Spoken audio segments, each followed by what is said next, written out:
Hey guys, Rory from ANS Gear. We've got an HK Ops glove going on right here. This is the Hostile Ops Shadow glove. Make sure I got that right. Armored glove. So this is the Armored glove Shadow in small right here. So for me, a size that it's a little bit small for me. It's a little snug. I put this one on earlier. I could get it on my hand, but boy, is it a little tight. But for purposes of just showing you what the glove looks like, I think it'll be perfect right here. So an armored glove. Now, we've seen a lot of armored gloves in the past that have really bulky armored backs to them, whether it be across the knuckles, down the fingers. Sometimes they articulate, sometimes they don't. They can be kind of cumbersome to use sometimes.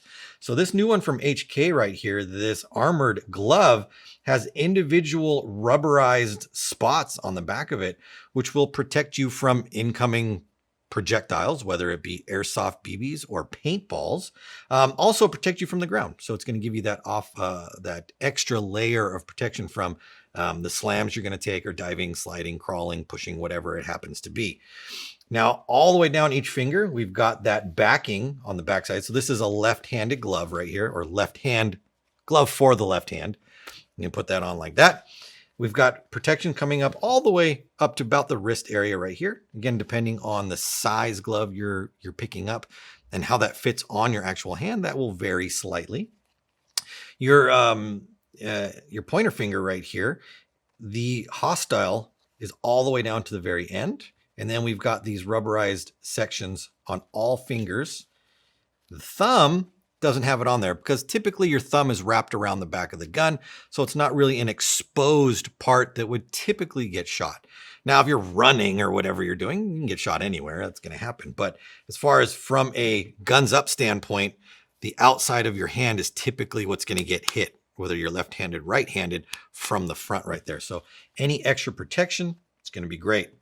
Backside around the cuff, we've got a nice Velcro little patch right there so that we can hook that together.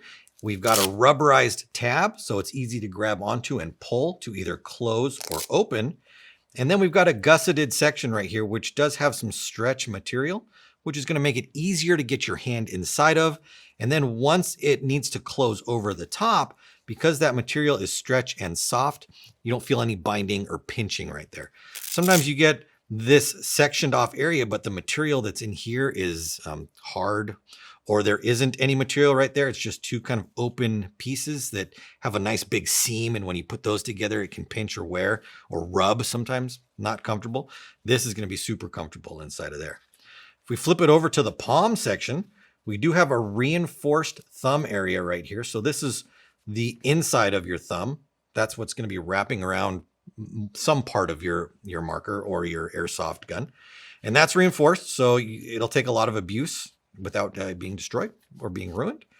On the bottom side, we've got lots of contact points right here, which is going to give you that grip you're looking for. So in the palm section, towards the back of the palm, so we're looking at back here, we've got some contact pads here, and then through each finger as well, giving you maximum grip or maximum tactile feeling against whatever you're holding. So let me go and slide this one on. Again, this is a small, so getting this onto my hand is not the easiest. But at least you'll be able to see what it's going to look like. So we've got that. I can bring that up and over. Again, nice and comfortable seams right there. I don't even feel that material that's underneath there. This little thing sticking out right here is what they have to connect them together when they are on display for sale.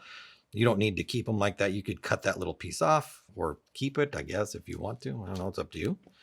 We've got all of our padding, and you can see with this glove, which again is a small, it comes up to kind of the middle of the back of my hand right here. I'm sure it's supposed to sit further back if this was the right size glove for me, large or an extra large. That's going to sit a little bit further back just because the glove's overall going to be a little bit longer on me. We've got that reinforced section of the inside of the thumb there, and then all the contact pad that is on the bottom right there. So easy to move. I don't feel any of this armor. I don't feel that when I've got it, when I'm stretching it, when I'm bending it, when I'm moving it. None of this feels bulky or restrictive when I've got my hand in there. So easily moves around. And having that extra added layer of protection, nothing wrong with that right there. So check it out. If you're looking for an ops glove, so you're into that tactical woods ball, scenario ball, or you're out there just playing some ball and need some extra protection, whatever it needs to be. Check these out. These are the Hostile Ops armored gloves. This is Shadow right here. They're available through the website. Order yours now through ansgear.com.